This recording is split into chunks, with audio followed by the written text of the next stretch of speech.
Olá, meu irmão, minha irmã. É o seguinte, você que deseja adquirir qualquer livro de espiritualidade, objeto litúrgico, terço, Bíblia, a Livros e Livros é o seu lugar. Livros e Livros, qual que é o endereço, Gabriel? Rua Pará 776, artigos religiosos, para presente, tudo está em um só lugar. Em um só lugar. Chega lá, procura o Diácono Renato, as meninas lá, a Laodiceia, a Luzia, que você será muito bem atendido. Livros e Livros, o seu lugar de encontrar o seu artigo religioso.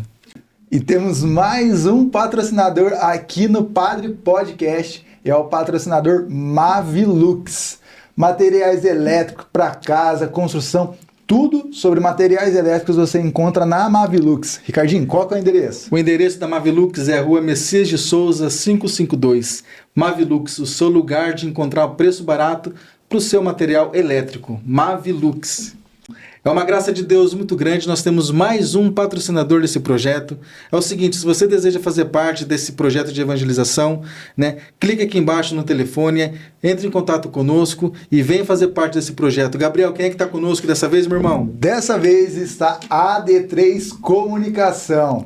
Você, padre, tem uma paróquia, quer ter revista, quer ter post, quer cuidar ali do seu Facebook, seu Instagram, não sei como. A AD3 Comunicação é o lugar ideal que vai solucionar todos os problemas. A AD3 Comunicação, ela é especializada na comunicação católica. Exatamente. Isso é muito bom.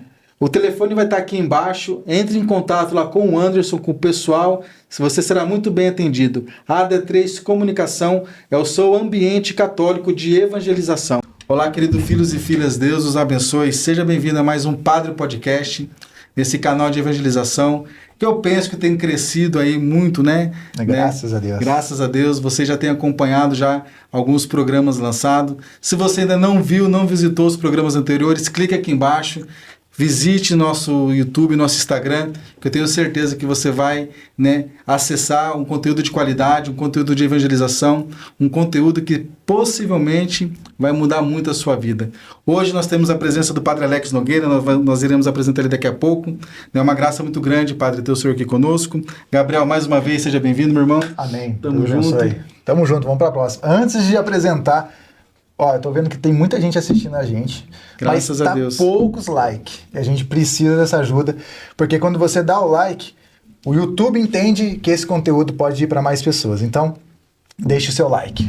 Partiu? Partiu, deixa o seu like, compartilhe o canal do YouTube com as pessoas e vamos juntos crescer nessa catequese que nós estamos com essa intenção maravilhosa de evangelizar também nas redes sociais. Amém. Como eu estava dizendo, nós temos a graça hoje de ter o Padre Alex Nogueira, da Diocese de Jacarezinho. Padre, muito obrigado. Primeiramente, uma alegria muito grande conhecer o senhor pessoalmente.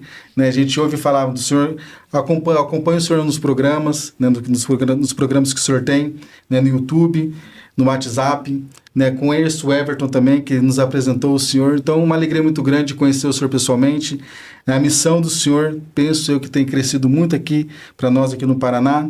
E é uma alegria muito grande mesmo conhecer o senhor pessoalmente, conversar um pouco, compartilhar um pouquinho da sua história vocacional, né, do seu projeto, do seu livro, enfim, daquilo que Deus tem usado o senhor nas redes sociais, não só nas redes sociais, mas de forma geral no seu ministério. Padre, muito obrigado, Deus abençoe, né, por o senhor estar aqui compartilhando conosco, viu? Eu que agradeço, Padre Ricardo, pela alegria de estar aqui, o convite, também o Gabriel, de conhecê-los hoje pessoalmente. Com certeza será uma alegria poder falar um pouquinho de nós e também levar Jesus às pessoas. Muito obrigado, Padre. Ô, Padre, vamos lá. Como surgiu, meu irmão, sua vocação? Quando vem padre aqui, geralmente a maioria é padre, só que a gente já trouxe um psicólogo aqui também. Como surgiu, Padre, a sua vocação? Como que era o Padre, como que era o Alex Nogueira, pequenininho, criancinha ali? Como foi surgindo, Padre, a vocação sacerdotal na sua vida? Muito bem, eu nasci na cidade de Tomazina, no Paraná, em 88, e ali eu tive a oportunidade, já desde pequeno, de conviver junto à igreja. Porque uma cidade pequena, onde nós temos ali nem 10 mil habitantes, a igreja é no centro da cidade. Geralmente deve ter a praça ali na frente da igreja. Sim, duas praças, inclusive, uma à esquerda e outra à frente da igreja, a paróquia Nossa Senhora Conceição Aparecida, hoje é santuário lá também, Santo Inocêncio, e ali eu pude crescer com a minha família que participava também da vida da paróquia. Sobretudo numa paróquia de interior onde nós temos também aquelas manifestações de piedade popular. Novena de Natal, onde as famílias se reúnem, mesmo quando falece alguém, né? Alguém morre, depois há o costume de fazer 9 dias na casa do falecido a novena em sufrágio da alma dele. Então, realidades da piedade popular, de novenas, de orações, de rezar o terço, a imagem de Nossa Senhora que passava de casa em casa entre os vizinhos durante 30 dias, 30 casas. Então, a imagem de Nossa Senhora que nos visitava sempre uma vez por mês, e quando a imagem visitava, minha avó, minha mãe, meu pai acendia uma vela, nós rezávamos. Então, essas realidades de uma cidade de interior, marcada por devoção popular, marcada também por uma fé simples, foi onde se solidificou o meu convite, que veio de Deus para servi-lo. E aí se me pergunta, quando foi especificamente que eu percebi isto? Desde os primeiros anos. Então, conforme eu fui tendo o uso da razão, com 5, 6, 7 anos, que eu já tinha o discernimento um tanto das coisas, do certo e do errado, eu também já tinha o discernimento e dizia à minha família que queria ser padre. É claro que no âmbito familiar eles consideravam isso ser uma ideia de criança, porque as crianças elas têm diversas oportunidades de ver, você isso, você aquilo, né? Então, e todo mundo pergunta a uma criança, né? O que você vai ser quando crescer? Quando essa pergunta era feita a mim, então eu dizia que ia ser padre, mas se imaginava que fosse algo passageiro. Com o correr dos anos, né, eu fui crescendo, fiz a catequese, a primeira comunhão, depois também o sacramento da confirmação da crisma, e continuei com a mesma ideia muito clara e sólida. É claro que também eu pensei em outras realidades, né, talvez de estudar mesmo direito, ou ter estudado, eu me lembro, arquitetura, direito, matemática, história. Então, cada tempo eu gostava de uma disciplina e gostava de uma coisa, porém, uma realidade sempre permanecia, que de fato era ser padre. Então, todo o tempo da escola, até mesmo no ensino médio, em que talvez a gente pode passar por certas crises, mesmo nesse período, eu já tinha no coração o chamado a ser padre. Então, quando eu terminei o ensino fundamental, eu queria ir para o chamado seminário menor, onde então se estudava o ensino médio.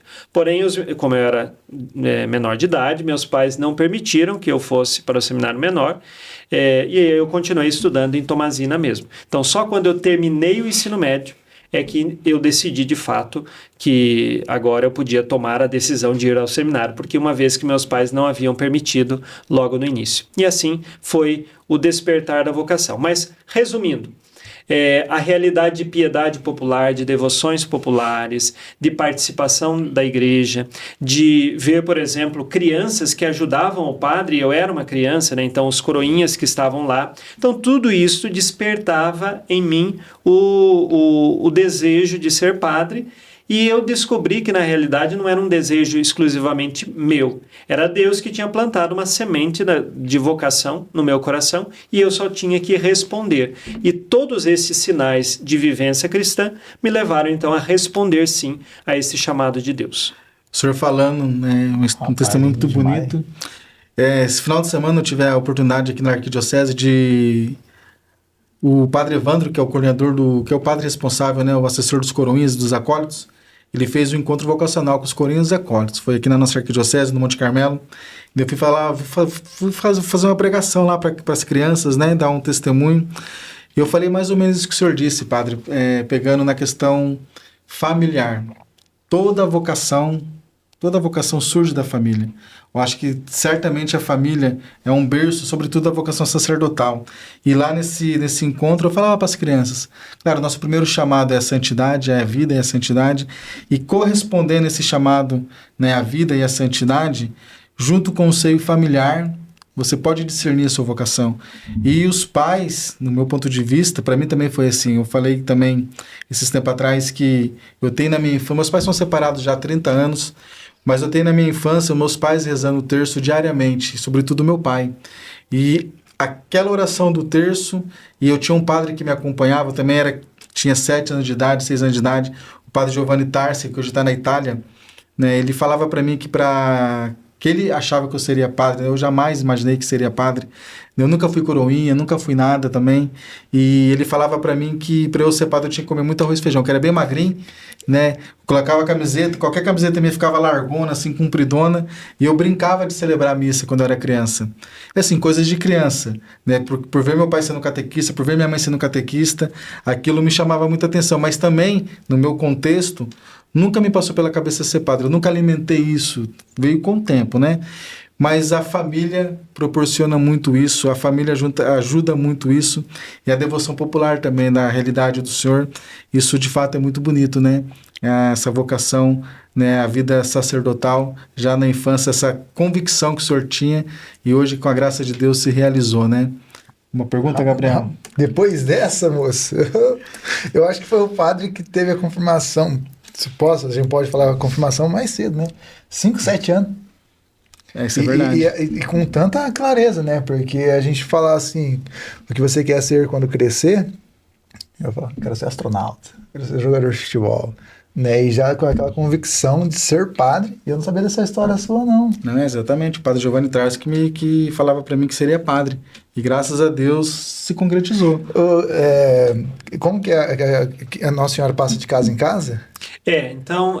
minha avó tinha isso, eu lembrei da minha avó. Exato, nós temos, sobretudo nas cidades do interior, o costume de ter uma capelinha, onde então dentro dela há uma imagem de Nossa Senhora, de diversos títulos. E então, atrás da capelinha tem uma lista de casas com o nome do morador ali e o número. Então, por exemplo, no dia 1º é o dia da imagem estar ali na casa. E aí, no outro dia, eu preciso levar esta imagem para a próxima casa da lista. E geralmente se leva ali por volta das 18 horas, que é a hora do Ângelus. É claro que se a outra pessoa não está lá, se combina um outro horário e tudo mais.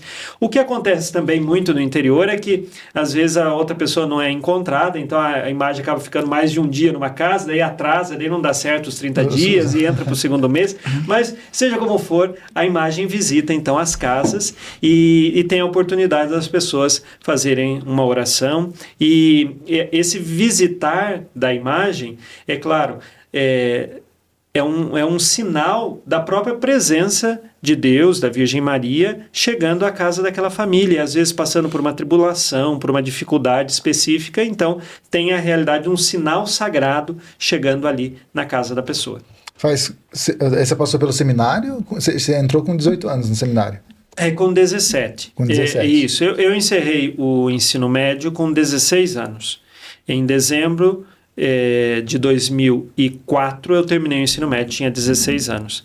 Aí em 2005 eu completei 18 anos em janeiro, e em fevereiro, dia 19 de fevereiro de 2005, então eu ingressei no seminário. Nossa. Mas foi assim, rapaz, na certeza, né? E quanto tempo de estudo, padre? Bom, no seminário, eu disse que eu ingressei no seminário com 17 anos, né? Isso.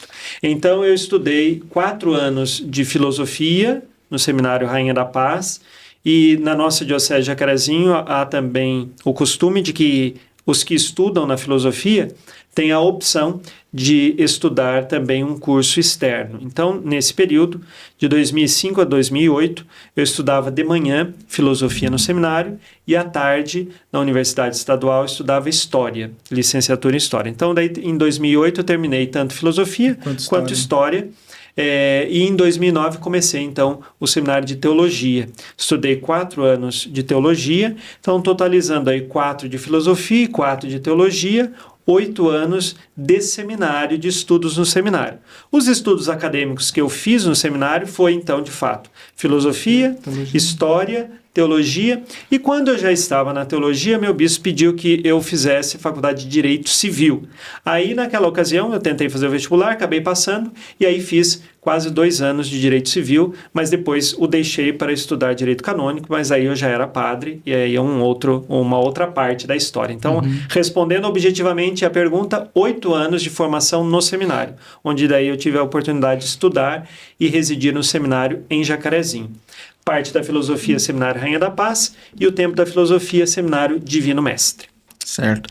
Faz quantos anos que senhor padre? É isso? Assim que eu fui ordenado padre? Exato. 11 anos indo para 12 agora no início do ano que vem. O padre, é interessante, sobretudo a vida acadêmica do senhor. Isso é muito rico para a igreja, o conhecimento, essa riqueza. Como que surgiu, por exemplo, o direito civil não, o direito canônico na sua vida? O senhor gostava já? Ou foi esse start que o bispo pediu para você estudar direito civil? O senhor estudou 2 anos, gostou do direito civil, podemos dizer assim, e quis fazer o direito canônico? Ou o senhor já tinha o desejo de fazer o direito canônico na época já do seminário, alguma coisa assim? Eu sempre, no tempo da teologia, nas aulas de direito canônico, eu tinha um apreço muito grande pela disciplina. Não só pelo direito canônico, mas também por outras áreas da teologia. Mas isso fez com que, sendo que eu tinha uma aptidão para a área jurídica, de leis, então de escrever cartas, decretos, essas coisas assim, então eu tinha uma certa aptidão a isto. Então, naquela ocasião, o bispo me pediu para estudar Direito Civil. Eu estava no final da teologia. Sim. Então, iniciei o estudo de Direito Civil. Quando eu estava, então, estudando Direito Civil, eu percebi o seguinte, um padre ser advogado pouco ajuda na realidade da própria diocese. Por quê? Porque no direito civil há muitas áreas. Então, há o direito trabalhista, penal, civil, então há muitas áreas e não tem como um advogado ser especialista em todas elas. Então, sempre que a necessidade da diocese precisar de alguma realidade, ela vai ter que contratar um escritório específico com um advogado daquela área. Então, discernindo isto, eu seria muito mais útil para a igreja estudando direito canônico do que direito civil. Então, foi o caminho de deixar o direito civil para ingressar no estudo do direito canônico. Foi isso que aconteceu. O senhor fez mestrado na onde? O mestrado em Direito Canônico fiz na época, era chamado Instituto de Direito Canônico, ligado ao Instituto do Rio de Janeiro, que é uma extensão da Pontifícia Universidade Gregoriana de Roma. Então, o meu diploma, ele é pela Universidade Gregoriana de Roma, porque é uma extensão aqui no Brasil. Hoje, Londrina já tem o seu próprio instituto, que não é mais dependente do Rio de Janeiro. Ele está ligado diretamente a Roma, a Pontifícia Universidade Gregoriana de Roma. Então, foi ali a minha formação. E em curso está o meu estudo de doutorado, mas daí é na Universidade Católica de Buenos Aires, na Argentina. O senhor está fazendo doutorado, já está acabando já? Finalizando? De meios para o fim. Finalizar, que legal. Doutorado do quê? Em Direito Canônico mesmo. Entendi. E hoje, padre, o senhor na diocese, fora... o direito que o senhor dá aula aqui em Londrina, no nosso direito canônico, no nosso instituto aqui na nossa arquidiocese. Quais as suas funções na arquidiocese do senhor? O senhor é pároco, o senhor é reitor, o senhor é vigário? Então, em Jacarezinho, na nossa diocese de Jacarezinho, eu sou reitor do Seminário de Teologia Divino Mestre, seminário que anteriormente estudei, Então, eu sou reitor no seminário, dou aulas, seja no seminário, dou aulas também no mestrado aqui em Londrina, ajudo na cúria diocesana com o bispo no ofício de chanceler do bispado, então mexendo com a questão documental e essas realidades todas, e temos aí o nosso trabalho de apostolado que realizamos nas redes sociais. Então, são as principais funções. E na Diocese de Jacarezinho nós temos o Tribunal Diocesano, então automaticamente eu sou juiz no tribunal. No tribunal tem o juiz, promotor de justiça, tem diversas funções. Eu exerço a função de juiz, eu sou o juiz responsável do tribunal, de todo o tribunal, que nós chamamos de vigário judicial. Popularmente, às vezes se chama juiz-presidente, mas vigário judicial é o nome do ofício. E tem muitos casos lá, padre, de nulidade? Sim, temos diversos casos. Nosso tribunal foi fundado em 2018. Por ano, é em torno de 40 a 50 processos que começam no nosso tribunal. Aqui a gente conversou com o Padre Oscar, né, sobre exatamente alguns processos de nulidade.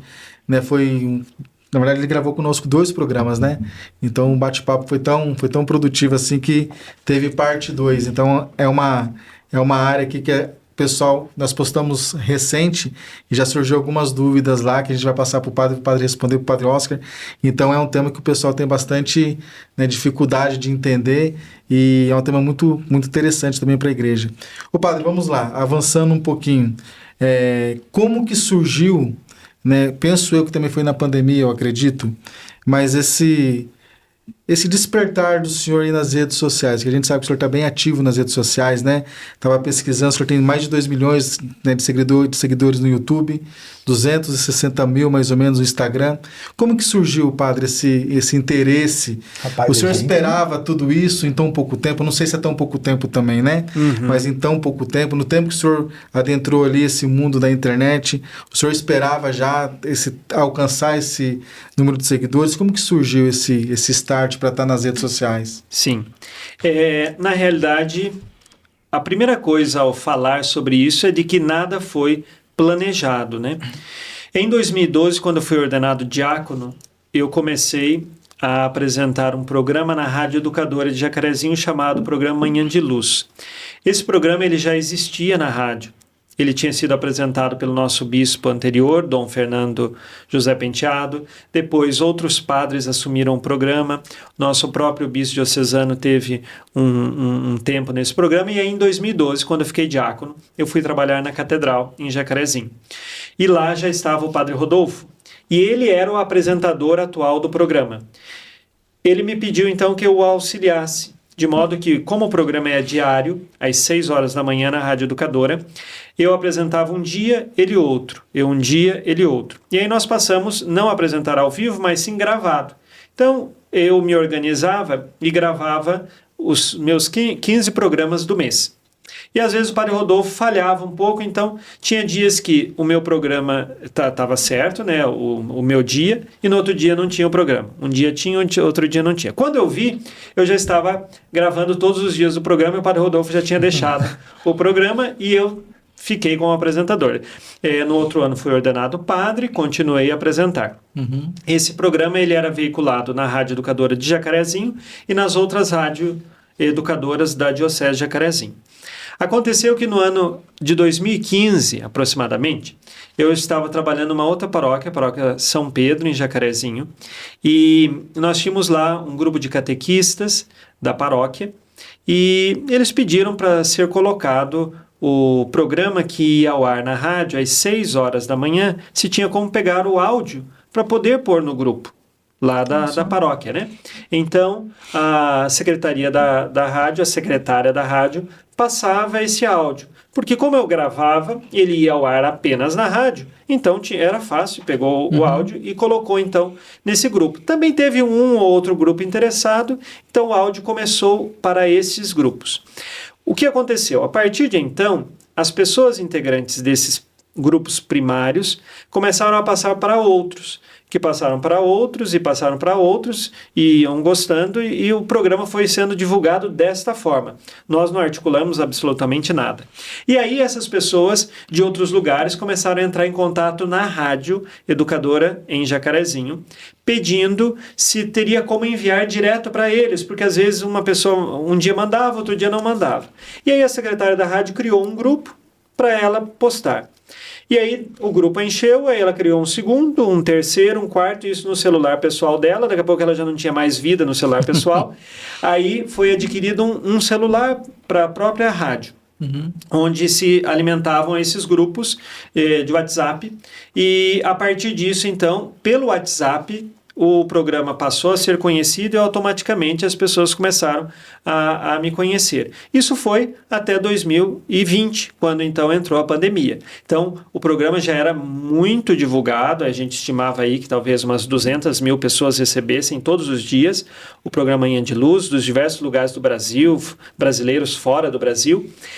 A partir de então, em 2020, tudo se fechou, a pandemia iniciou, aí que nós tivemos a ideia de, na rádio, já existia o canal do YouTube da rádio, mas aí começaram a colocar o programa com mais regularidade, ou seja, todos os dias ali na rádio, o programa Manhã de Luz.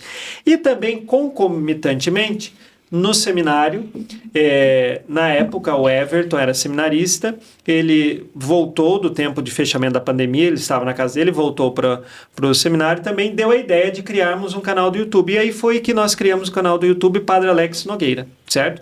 Tínhamos o da rádio, onde estava o programa Manhã de Luz, e o Padre Alex Nogueira.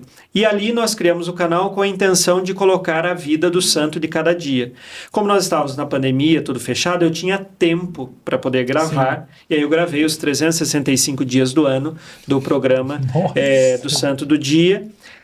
Quando nós pensamos no canal, era início de maio. Então, no mês de maio e junho, eu gravei metade, 180 programas. E aí, em final de junho, nós iniciamos o canal do YouTube e depois eu terminei de gravar os outros programas.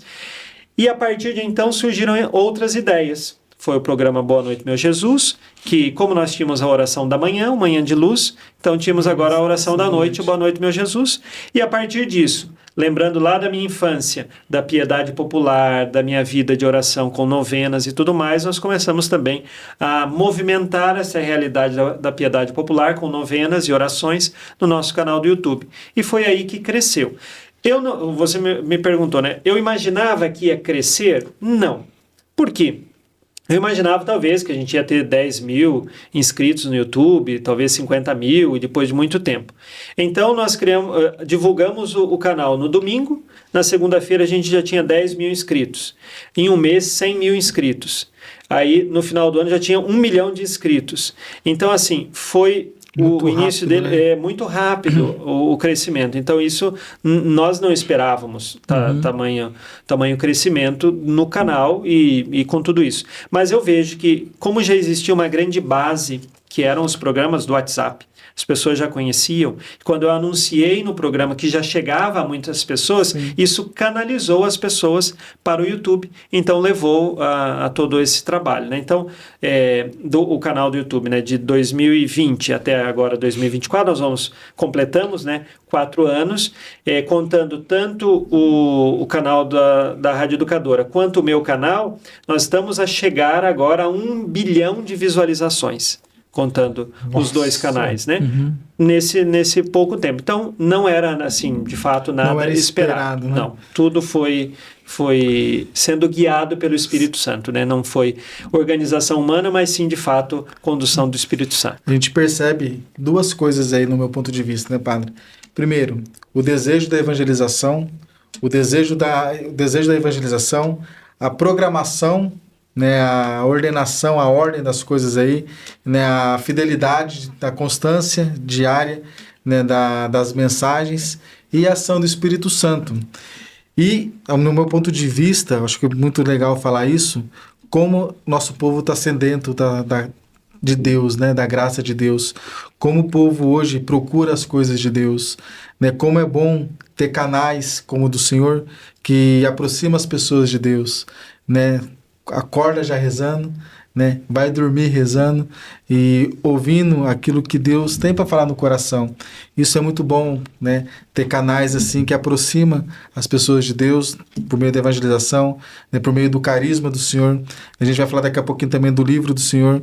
Isso é muito bom porque imagina 1 bilhão de pessoas, de almas alcançadas ali, Claro, não é 1 bilhão de almas, mas de visualizações. Mas imagina, por mais que a pessoa escutou não sei quantas mil vezes, não tem problema, mas ouviu a mensagem de Deus e certamente ali a fez a procurar um sacramento da reconciliação, fez essa pessoa procurar novamente a estar presente na missa, porque a pandemia nos tirou isso, e tem pessoas que ainda vivem na pandemia, Podemos dizer assim, tem pessoas que acostumou a assistir uma missa pela televisão, não vai mais para a igreja, e esses canais eu penso que aproximam as pessoas de Deus, sobretudo as encorajando para estar também dentro do templo, dentro da igreja ali, buscando cada vez mais essa proximidade, essa aproximação com Deus, Eu fico imaginando que 1 bi Cara, é coisa, né?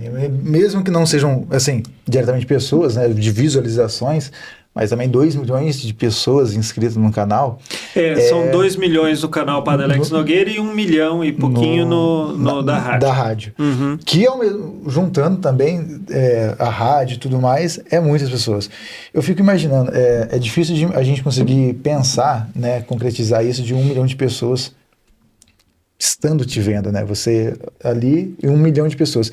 Mas a dúvida é o seguinte, dentro desse período que o senhor tá na internet e tudo mais, o senhor recebe muitos testemunhos através das redes sociais, uma reconciliação no casamento, a volta da igreja, o senhor tem recebido testemunhos? E como que é esses testemunhos? E tão lindo de ver que através da internet, porque a gente pode ter a internet tanto por um caminho ruim, porque tem, né, as pessoas, só tem coisas ruins na internet. Depende do que você está procurando, né? E é tão bom ver um canal de tão crescimento. A pergunta é dos testemunhos. Sim. Há muitos testemunhos, sobretudo nos comentários dos vídeos, mas também de pessoas que enviam no e-mail do suporte do nosso site e relatam como foi a experiência de rezar uma novena, como foi a experiência de ter ouvido um trecho do Evangelho e depois a breve meditação que eu fiz de ter compreendido de uma forma diferente, de ter ajudado ela a escolher um caminho diferente na vida dela. Então, há muitas experiências, pessoas que não iam à igreja e que passaram a ir, porque embora nosso trabalho seja nas redes sociais, nós sabemos que os sacramentos, eles não são virtuais. Exatamente. Os sacramentos, eles são presenciais. Nós não ministramos sacramentos através das redes sociais. Então, existe a participação da comunidade. Então, o nosso objetivo de estar nas redes sociais é de levar as pessoas, é claro, a se encontrarem com Deus, mas também de se encontrar na sua própria comunidade, de buscarem os sacramentos, né, seja da confissão, da Eucaristia, lá na paróquia, na comunidade onde elas participam. Então eu vejo que muitas pessoas que diziam, sobretudo a testemunho de homens, que diziam assim, padre, eu não ia na igreja, tal, e de repente passou a ir. E é interessante que vem o testemunho do homem depois da esposa agradecendo porque o marido que voltou. Antes de entrar no seminário, toda aquela questão, né, meus pais não deixam no princípio e tudo mais, né, então eu fiz uma novena ao Sagrado Coração de Jesus, me lembro, pedindo que, se fosse da vontade de Deus, que se encaminhasse e que eu conseguisse vir para o seminário.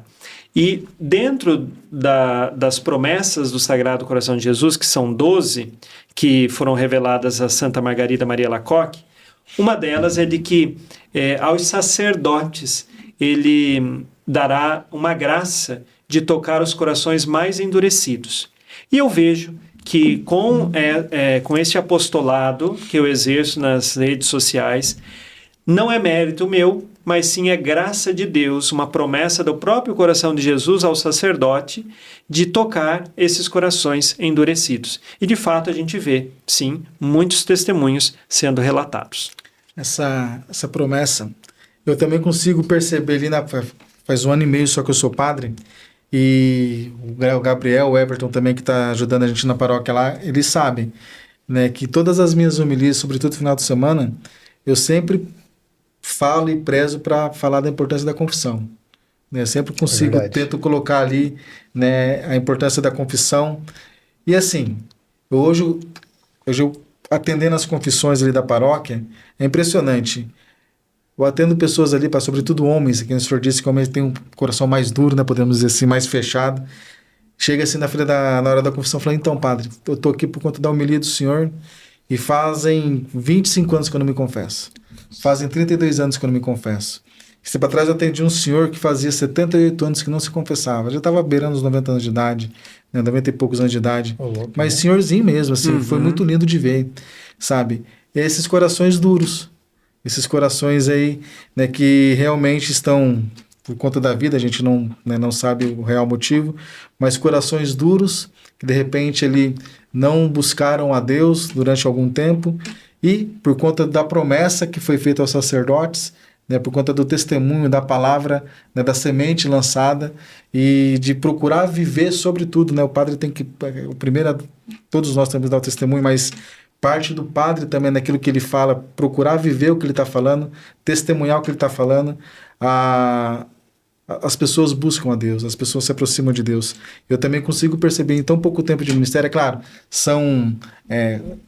a questão do senhor na internet é muito maior do que a nossa, estamos começando hoje, né?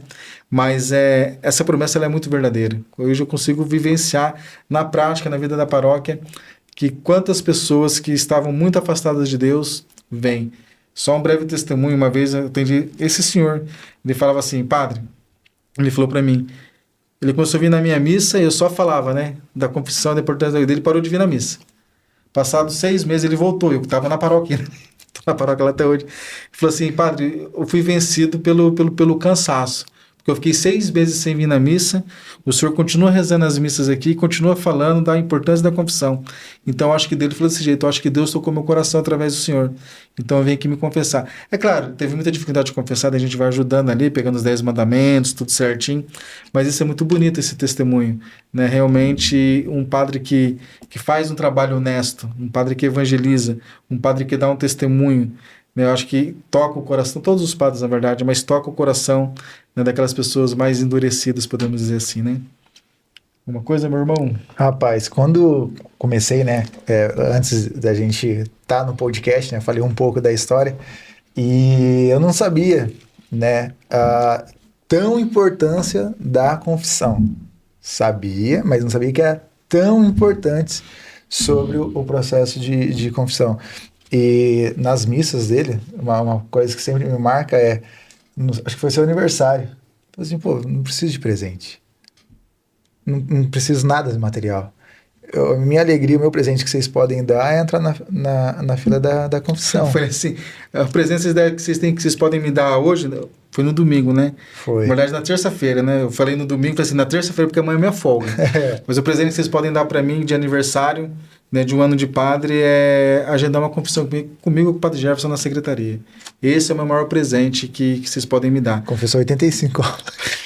Porque realmente é um sacramento que vale a pena e desendurece o coração de muitas almas, né?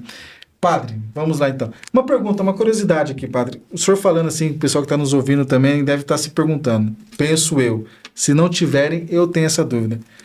O senhor dá aula, o senhor é reitor, o senhor vem para Londrina, o senhor tem todos esses seguidores no Instagram, no Facebook, no YouTube. Tempo para gravar tudo isso, parceiro? O senhor dorme que horas? Não, eu ia perguntar isso. Na hora que ele falou, gravei 365, eu falei assim... Não, assim, só uma curiosidade. Não, o Superman que tá na frente. Dorme que horas? É o Super Padre. Não, tô brincando.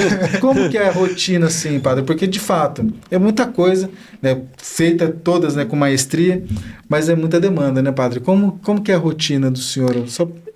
Então, eu creio que Deus ajuda quem cedo madruga, né? Com certeza, começamos por aí, né? Já. Então, precisamos acordar de madrugada, né? Para dar ritmo para o dia, né? Isso é verdade.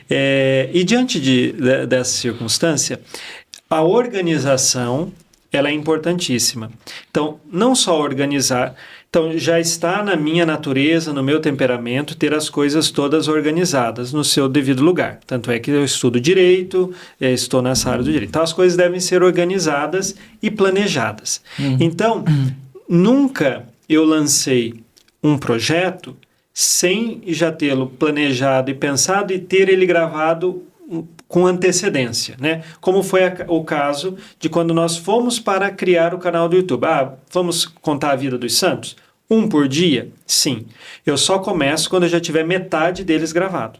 Então foi que maio e junho eu gravei os programas para quando lançasse o canal eu já tivesse ali. Porque eu posso ficar doente, pode acontecer qualquer coisa, sim, né? E às vezes você tem que interromper o projeto antes. E da mesma forma, os programas Manhã de Luz, todos eles sempre com antecedência e planejamento. E os outros programas também. De modo, então, que todos os projetos que eu vou executando, eu faço um planejamento. O mês que vem eu vou ter que estar ausente para tal questão, vou dar aula no mestrado, vou fazer isso. Então, eu já sei que eu tenho que começar semanas antes a adiantar as coisas para me organizar para que naquele dia eu possa estar ausente. E não só isto, mas também porque pode acontecer o imprevisto. eu posso ficar rouco, pode acontecer várias coisas. Então, eu tenho que ter sempre um pouco de programas adiantados, de novenas gravadas, para que não tenha maiores problemas de não conseguir executar o projeto até o fim. Então, o segredo sempre está, primeiríssimo lugar, contar com a graça de Deus, rezar e depois organizar e planejar. Isso tudo consegue colocar, então, as coisas e sempre pensar com os pés no chão, né? Será que eu vou conseguir mesmo gravar tudo isso em tal tempo? Não, eu tenho que ser humano e saber, não, aqui eu consigo, aqui eu não consigo. Então, não faça. Entendi. Desta forma. Então, agora é 4 da manhã. 4:30. Nossa, eu falei brincando. Não, mas eu já desconfiava, né? Mas sim, eu achava que... Mas essa questão da organização, ela é muito interessante, realmente. A disciplina da organização nos santifica, né, padre? Dito tudo isso... Não, pode falar. Não, eu ia falar assim, que o currículo está grande. Sim. O currículo está grande. E... Ô, padre, dito tudo isso, como que surgiu a inspiração, né, do livro do senhor? Né, que está aqui, vocês podem estar vendo o livro do padre. Não, aqui, ó. Mostra aí, Gabriel, para nós. Orar faz bem. Antes de tudo, este livro aqui está na Livros e Livros, que é patrocinador desse podcast aqui, Padre Podcast. Se você quer adquirir este livro aqui, ó, está lá na Livros e Livros, tem unidades novas. Isso daí. Como é que surgiu, padre, a inspiração, né, do livro do senhor Orar faz muito bem? Uma pergunta, vamos lá, eu sou curioso, desculpa minha... O dia, mais ou menos, o sentimento que o senhor teve, ou eu já entendi da programação do senhor, da rotina do senhor, óbvio que faz muito sentido, mas o dia que o senhor pensou, nossa, acho que penso eu que eu vou escrever um livro com essa temática, né, que vai ajudar muito o povo, né, a se aproximar mais de Deus, o sentimento que o senhor teve na inspiração de o senhor escrever o livro. Não sei se eu me fiz entender a pergunta. Sim. Bom, na realidade foi seguindo e percebendo os sinais de Deus. Eu não planejei, a princípio, escrever o livro. Uhum. Não tinha intenção de escrever o livro. Assim como não tinha intenção de ter o canal do YouTube. Acontece que, no ano de 2022, a Edições Loyola, que é o livro que eu editei, Ana Paula, da Edições Loyola, entrou em contato comigo e perguntou se eu não tinha intenção de publicar alguma obra, alguma coisa assim. Até o presente momento eu não tinha absolutamente nada escrito, a não ser os meus trabalhos acadêmicos do tempo, mas são de um público bem específico. Então, eu disse a ela, olha, com tudo que eu realizo, tudo que eu tenho, eu não tenho condições de escrever. Isso foi então em 2022. Eu disse, talvez em 2023 eu possa me organizar e pensar em alguma coisa, mas até então eu não tive nenhum sentimento do que seria o tema, não. Uhum. Aí em 2023, novamente, ela entrou em contato, eu falei, eu creio que podemos pensar no projeto. Ao pensar no projeto, então eu falei, bom, quando que eu vou executar? Porque como vocês já comentamos sobre isso, eu não tenho tempo hábil para sentar e escrever um livro. Né? Aí nós definimos que eu iria escrever o livro, mas aí ela deu várias ideias, mas eu falei, não, olha, o meu apostolado nas redes sociais é levando as pessoas a rezarem. Então o meu livro ele precisa seguir na mesma linha, ao menos esse primeiro livro, precisa seguir na linha de ajudar as pessoas a rezarem.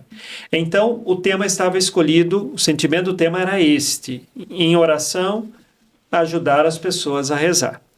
Aí, a gente pensa, qual foi a primeira oração, o modelo de toda a oração? Pai Nosso. Pronto, então está definido, o livro será sobre o Pai Nosso. Agora, onde encontrar tempo para escrever? Então, no ano de 2023, eu tive que fazer 3 cirurgias na gengiva. E essas 3 cirurgias demandaram, da minha parte, 1 semana de repouso para cada uma delas. E foi exatamente nessas 3 semanas que eu escrevi o livro.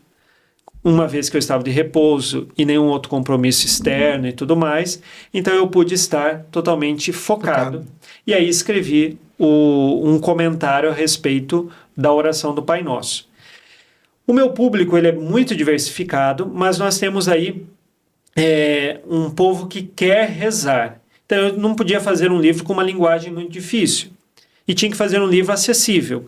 Então, eu peguei a oração do Pai Nosso, dividi ela em 9 partes, embora ela tenha 7 petições, eu dividi ela em 9 partes para fazer 9 capítulos. Lembrando também os 9 meses de gestação, lembrando a novena, que são 9 dias. Então, tem um significado de 9 capítulos. E cada capítulo possui 5 tópicos. Então, se eu for multiplicar tudo isso, 9 vezes 5 dá 45. Um livro para que a pessoa não leia de uma vez, mas que ela leia em 45 dias. A cada dia, uma página e pouquinho do livro. Eu tenho, então, ali um tópico que trabalha um pouquinho do tema daquela parte do Pai Nosso. Esse tópico, abaixo, na hora que termina ele, depois que a pessoa entendeu, compreendeu com a inteligência, ela tem a possibilidade de rezar aquilo que ela entendeu do Pai Nosso. E aí eu dou uma sugestão de oração para ela fazer. Se a pessoa está com preguiça ou tem dificuldade de rezar sozinha, tem um QR Code. Ela aponta o celular para o QR Code, vai então para um link lá do YouTube e tem a oração daquele tópico lá no YouTube que eu rezei para ajudar a pessoa a rezar se ela tiver dificuldades. Então, é um livro acessível, seja na linguagem, na estrutura, e que leva a pessoa a criar uma rotina de oração. Porque a grande dificuldade dos propósitos das pessoas, eu começo a rezar hoje, daqui 5 dias eu desisti. Então, o livro é para fazer com que a pessoa, em 45 dias, crie o hábito de rezar. Reze com facilidade. E se ela sozinha não tiver a motivação, ela vai no link do QR Code e pode rezar comigo. Então foi assim. Por fim, o livro se chama Orar Faz Muito Bem. De onde surgiu isso? Nosso programa Manhã de Luz começa com a música do Padre Zezinho. Orar costuma fazer bem. E muitas pessoas diziam, padre, mas orar não só costuma, orar faz muito bem. E eu sempre reafirmo isso nos programas. É claro que a poética do Padre Zezinho, ele canta no sentido assim, orar costuma fazer bem, dizendo para a pessoa assim, você não reza, orar costuma fazer bem, passe a rezar, né? Então essa é a poética da canção do Padre Zezinho. E aí então eu peguei a música de abertura do nosso programa e remodelei ela no título, né, e coloquei Orar Faz Muito Bem. O programa Orar Costuma Fazer Bem começa a música do Padre Zezinho, então o livro Orar Faz Muito Bem, e o livro fala de oração, a oração do Pai Nosso. Assim, então, gestou o livro. 2023, durante 3 semanas eu escrevi o livro, e aí tivemos a oportunidade de lançá-lo em 19 de março de 2024. O lançamento foi aqui, um dos, né? Foi aqui na Livros e Livros, né, padre? Isso, Na realidade, então, o lançamento oficial foi online, dia 19 de março, foi uma transmissão pelo YouTube, logo pela manhã, no dia de São José. Sim. E a partir daí nós tivemos aí alguns lugares de dedicatórios em que eu pude apresentar, entre eles na Livros e Livros, aqui em Londrina. Tem um projeto do segundo? Ainda não. Ainda não. Há de vir, mas ainda Orar não. Faz Muito Bem, 2. Você que não rezou no primeiro. Reze no segundo. O senhor falou uma coisa interessante aí, padre, que eu até anotei aqui para não esquecer. Eu estou fazendo pós-graduação em Direito em Direção Espiritual e Aconselhamento Pastoral. E antes de fazer essa pós-graduação, né, nos atendimentos ali, que eu tenho a graça de atender muitas pessoas em direção espiritual, eu sempre procuro fazer com que as pessoas entendam uma coisa que eu vejo que é muito importante, a rotina de oração. Que as pessoas chegam ali, claro, ali penso eu que é um dos objetivos é nós ajudarmos, é claro, mas as pessoas chegam ali completamente sem rotina de oração. Querem mudar de vida, querem se aproximar do sagrado, querem entender, mas assim, nunca fizeram muita coisa. Então porque assim, começa a rezar, que o senhor disse, dá 5 dias, 6 dias, já não reza nem mais o terço. Então, a rotina de oração, a disciplina da rotina de oração, eu vejo na prática que ajuda muitas pessoas. Então, eu até costumo brincar, né? Assim, eu até dou um dia de folga para a pessoa, mas eu consigo fazer com que 6 vezes na semana a pessoa tenha ali uma rotina de oração.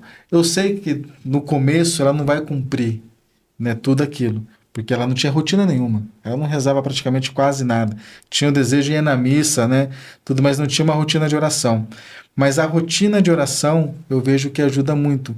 E por que eu dou um dia de folga? Eu falo até brincando, mas é muito verdade isso. no meu ponto de vista, é uma coisa muito particular minha. Se eu me proponho a rezar todos os dias e passo 1, 2 dias eu não consigo cumprir com pelo menos aquilo que foi proposto pelo meu diretor espiritual, a probabilidade de eu me frustrar é grande. E a frustração, eu penso que vai desanimando a gente. Então, eu falo mesmo tranquilamente, eu dou um dia de folga para a pessoa, nesse dia você, se quiser rezar, pode rezar, mas se não, você fica tranquilo. Leia um livro de espiritualidade, que não leia um outro tipo de livro, mas tem esse dia de folga para você não se frustrar. Mas o retorno tem sido muito positivo, de quase todos, porque, é claro, você passa o primeiro, o segundo mês ali, a pessoa tem muita dificuldade. Né? Daí chega a ser até meio que frustrado no segundo mês. Ele, padre, eu não consegui cumprir o que o senhor pediu. Eu falei assim, mas vamos para cima, não vamos desanimar não. E com o tempo, eles vão criando uma rotina mesmo, e hoje eu vejo que é muito natural a vida de oração das pessoas que eu faço. Claro, algumas desistem no meio do caminho, né? A gente sabe que infelizmente daí está tudo bem, mas a rotina de oração eu vejo que ajuda muito. E o livro do Senhor tem levado as pessoas a terem essa rotina de oração. Isso é muito, muito gratificante, né? Muito bonito mesmo, as pessoas se encontrarem com Deus por meio da rotina. Disciplina não é legal. Rotina a gente sabe que mas ajuda muito, né, Padre? Santifica muito a nossa alma, a disciplina, né? Eu penso que santifica muito o nosso espírito em tudo, né? São Paulo já nos ensinou isto quando ele dá o exemplo. Os grandes atletas, corredores, eles têm que se colocar numa disciplina rígida de treinamento diário para conseguir competir. Nós estamos indo para o céu. Então, nós não vamos ganhar nada das coisas deste mundo. Como os atletas buscam uma medalha, um troféu, nós estamos indo para o céu. Então, se eu não consigo me colocar numa disciplina para a vida de oração, que é o fundamento da nossa vida íntima com Deus, que é a oração, então, como que eu quero chegar na minha meta? Então, eu vou precisar, sim, fazer esforço. Então, não tem como ter uma vida de oração regrada se não tiver esforço e lutar contra a nossa própria vontade, porque a nossa vontade é rebelde, a nossa vontade ela é preguiçosa, então a gente tem que educar ela e muitas vezes a educação da vontade dói, mas faz parte. Uma pessoa que começa a fazer academia e tudo mais, os primeiros dias, quando ela volta para casa, os músculos doem e tudo mais, mas ela precisa se submeter àquela dor, faz parte. E é assim a vida espiritual também. O senhor falou uma palavra interessante também, que eu uso sempre, na verdade, esforço. Exato. As pessoas chegam lá para mim, eles sabem disso. Padre, se não tem esforço, eu estou tentando. Padre, eu tento mudar de vida. Eu falo assim, meu irmão, minha irmã, para mim, tentativa não existe. Ou a gente se esforça. Nossa, mas você também bate, hein? Não, no amor, né? No amor. Tô brincando. Ou a gente se esforça para ter uma vida de oração, ou a gente se esforça para ter uma vida de santidade, porque a tentativa, no meu ponto de vista, ela é muito falha. Eu vou tentar. Eu vou tentar. Automaticamente, o nosso cérebro acaba... É aquilo que o senhor disse, né? Santo Agostinho já disse, a nossa natureza é uma natureza decaída. Então, o nosso cérebro já nos boicota. Estou tentando, mas está tentando mesmo? Não, você não está tentando. Você acha que você está tentando. Então, eu sempre gosto de trocar essa palavra tentativa, né, por esforço, porque realmente o esforço é o que vai nos levar a mais ainda uma perfeição numa vida de oração, numa busca de santidade. Eu gosto sempre de usar também uma palavra, essa proximidade com Deus, por meio da intimidade com Deus. A intimidade acontece na oração pessoal. A missa é o ápice de toda a intimidade com Deus. A maior oração de todo católico é a missa. Mas a missa tem que ressoar quando acaba. Tem que ressoar durante a semana na nossa casa, na nossa família, no nosso dia a dia, na nossa vida de oração.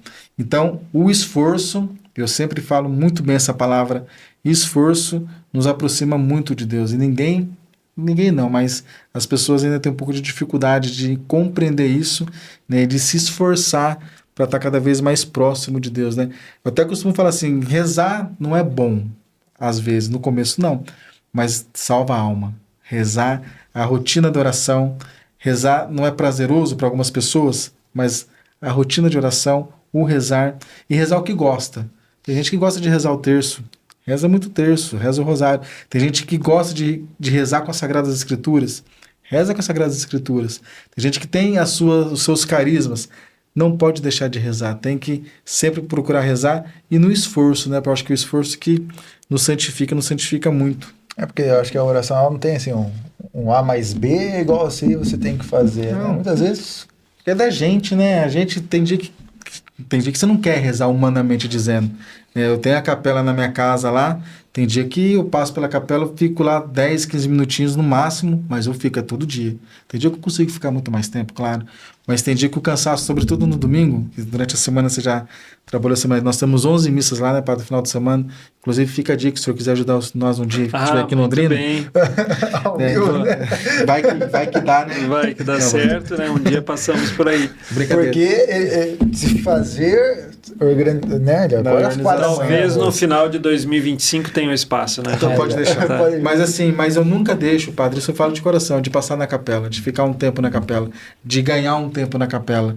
Né? Nós que somos sacerdotes, temos a graça de ter o sacrário dentro de casa. Eu não posso perder essa oportunidade de estar próximo de Deus, não. Nunca. Eu tenho uma pergunta. Pode falar. Padre Alex, se uma pessoa chega no senhor e fala assim, vou tentar rezar, qual que é a sua dica, qual que é o seu conselho, qual porrada você dá? Se é no amor ou você sai daqui que eu vou te dar... Não, nós temos que tomar consciência de que não precisa esperar ter tempo para rezar, né? A gente precisa achar tempo para rezar. Então, nós temos que colocar isso. E tentativas, sim, tudo bem, faça tentativas. Mas muito mais do que tentativas, nós temos que ter uma reta intenção do coração de tomar uma consciência, que é no lugar da tentativa. Qual é a consciência? Deus me ama tanto. Ele desceu do céu, viveu, morreu numa cruz, ressuscitou. Nosso lugar está lá no céu, preparado. E agora, com tudo isso, com toda essa clareza da revelação divina, de que Deus me quer com Ele, por que eu vou ficar negando e ficar só dando tentar para Deus? Eu tenho que tomar uma decisão, Sim. Eu tenho que tomar uma firme e determinada decisão de dizer, eu quero rezar e não vou só tentar. É claro que no lugar, a palavra tentativa, sim, são iniciativas de oração, né? Mas eu preciso tomar uma decisão. E essa decisão tem que ser determinada. E numa determinação que se faz com perseverança. Por isso, conforme eu dizia do livro, a necessidade da pessoa rezar um pouquinho cada dia para criar um hábito. O que é um hábito? Hábito, de fato, é o que nós chamamos de virtude, né? A virtude é um hábito bom. Então, a oração, o que é? É um hábito bom. E eu preciso, para adquirir uma virtude, me esforçar. Eu vou aprender a dirigir. Eu dirigi uma hora, um dia. Eu aprendi a dirigir ainda? Não. Eu vou precisar me esforçar. Então, daí, uma vez, duas, um mês, 2 meses, 1 ano, 2 anos. E pronto, a prática me fez tomar o hábito e agora eu consigo dirigir muito melhor do que quando eu comecei a aprender a dirigir. Hoje eu rezo, talvez não estou satisfeito com a minha vida de oração agora, mas calma, você vai precisar desenvolver um hábito, essa virtude da oração. Você até comentou, né? A pessoa ela vai na confissão, vai a distância entre a pessoa e Deus, né? Que ela cria-se, e simplesmente o fato ali de você rezar. Você rezando, né, diariamente, não só num único dia, vou rezar hoje, me aproximei, né, estamos mais que juntos. Não, mas é o hábito, porque isso você tem uma conexão maior, melhor com Deus também. O padre, nós estamos chegando no final. Deixa eu ter mais uma pergunta. Não pode falar. Já pode fazer já? Pode. Mas foge um pouco do contexto. Foge do contexto. Não, tá dentro do contexto, parece que ficou bem. Mas assim, se o senhor encontrasse hoje, se o senhor encontrasse ele agora, neste exato momento, estivesse frente a frente com Jesus, o que o senhor perguntaria ou o que o senhor pediria a ele? Eu, na realidade, não iria perguntar, eu creio eu simplesmente ia agradecer a Deus pelo imenso amor e pedir assim, Senhor, o seu amor é tão grande, mas tão grande, e eu sou tão pequeno, por favor, alarga o meu coração o suficiente para receber o seu amor, que é tão grande e tão grande. Eu iria fazer esse pedido, porque nós somos tão pequenos e o amor de Deus é tão infinito que nós precisamos ser alargados. E às vezes o nosso coração ele é tão difícil de receber este amor que está aí gratuitamente. Eu faria este pedido para Deus. Muito bem. Respondido ou não, Ô, Gabriel? louco, moço. Não preciso falar mais nada agora. Ô, padre, agora eu com toda certeza vou fugir do tema, a gente já está finalizando. Eu preciso fazer uma pergunta. Vixe. Ele já até sabe o que é. Dependendo da resposta, padre, não vai nem empurrar essa pergunta, essa resposta, porque vai ferir não. muito meu coração. Vai. Vai ferir muito meu coração, padre. Vai cair por terra meu ano e meio de sacerdócio. Nossa. Se uma pessoa... Que pressão. Que drama, né, Nossa. gente? No próximo programa, você vai saber qual que é a pergunta. Brincadeira, Eu tenho padre. ansiedade, moço. Ô, padre, eu vou dar a minha opinião. Vou dar uma opinião bem sincera, na verdade. Não tô brincando. Se uma pessoa chega pro senhor e fala assim, padre, benze pra mim essa água. Pode ser uma pergunta ingênua, mas não é. Padre, benze ou abençoa? Qual que é a diferença? De coração. O padre benze a água, o padre benze a casa, o padre benze o carro, ou o padre abençoa a água, abençoa a casa, abençoa a chave do carro. Bem, dentro da teologia dogmática, nós temos o estudo da sacramentária, e lá nós temos os sacramentos e sacramentais. Sim. Se você me perguntar teologicamente a palavra correta para se dizer este ato sacramental que é a bênção de uma água, é abençoe. Por favor, abençoe. Sim. Mas assim, é errado Agora, ou feio? falar bem? Agora, a língua portuguesa é um universo, é um saco sem fundo, né? Então, a língua portuguesa dá a possibilidade das pessoas dizerem, abreviarem, apelidarem e assim por diante. Então, benzer seria um apelido, né? Um apelido popular à palavra abençoar. Só para o senhor entender, padre, eu já sabia da resposta, mas todas as vezes que os meus amigos mais próximos chegam e falam para mim, eles fazem de propósito. Entendi. Ô, padre, o senhor benze Mas para mim? é com muito amor. Eu falo assim, gente, Com padre muito não amor. benze, padre abençoa. Abençoa, né? Entende? O Gabriel falou assim, eu vou perguntar, ele falou até brincando, né? Vou perguntar para um padre mais experiente, porque você tá errado, padre Ricardo. Você briga com a gente à toa. Falei, gente, padre não benze, padre abençoa. Abençoa, muito bem. Mas teve uma vez que eu tava com uma dor na perna, e eu cheguei e falei assim, tem como benzer aqui rapidinho?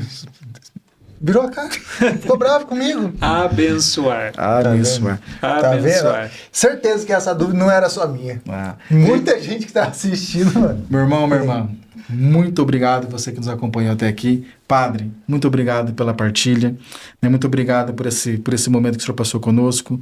Vejo que, tenho certeza que vai ajudar muitas pessoas mais ainda a se aproximar, né, de Deus. Vamos deixar aqui todos os canais, né, das redes sociais do Padre, para que você também possa curtir, compartilhar, né, seguir o Padre na rede social também. Eu tenho certeza que você vai se aproximar muito mais de Deus, né, acompanhando o Padre Alex. Padre, muito obrigado de coração mesmo pela presença do Senhor. A gente sabe da vida corrida do Senhor, então foi uma alegria muito grande tê-lo conosco aqui nessa noite, viu, meu irmão? Eu que agradeço, Padre Ricardo, Gabriel, de conhecê-los pessoalmente e da oportunidade de estar aqui neste momento também de evangelização. Que Deus os abençoe e guarde todos que nos acompanharam. Que Deus os Amém. abençoe. Padre, o senhor pode dar a benção para a gente, por gentileza? Abençoar ou benzer? Por gentileza, Padre, abençoe. Por favor, vamos abençoá-los então. O Senhor esteja convosco. Ele está no meio de nós. Deus Todo-Poderoso, pela intercessão da bem-aventurada Virgem Maria, dos arcanjos Miguel, Gabriel e Rafael, abençoai todos os que nos acompanham, livrai-os de todos os males. Em nome do Pai, e do Filho, e do Espírito Santo. Amém. Deus abençoe, viu? Até a próxima.